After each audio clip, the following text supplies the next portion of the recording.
Et dans l'actualité, la fermeture ou non de la centrale de Fessenheim fait toujours débat.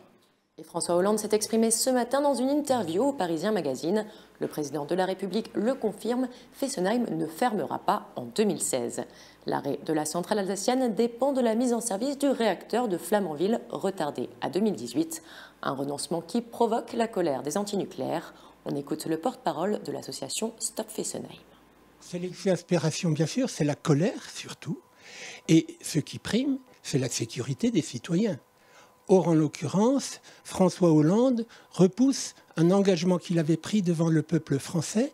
À l'époque, en 2012, il disait qu'il voulait fermer Fessenheim parce que c'est la plus vieille centrale et parce qu'elle est construite sur une faille sismique. Il prenait donc à l'époque en considération le risque.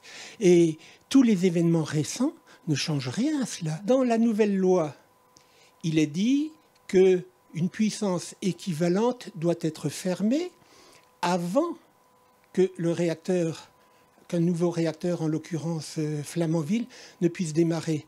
Mais on peut fermer Fessenheim maintenant et faire démarrer Flamanville en 2018, quoique nous ne souhaitions pas que Flamanville démarre, parce que c'est une centrale qui est très dangereuse également. Alors il y a une chose qui est claire, nous voulons dire clairement à François Hollande que nous n'apprécions pas qu'une personnalité politique de son importance renie la parole qu'il a faite aux Français. Ceci est absolument inconcevable et nous saurons nous en souvenir.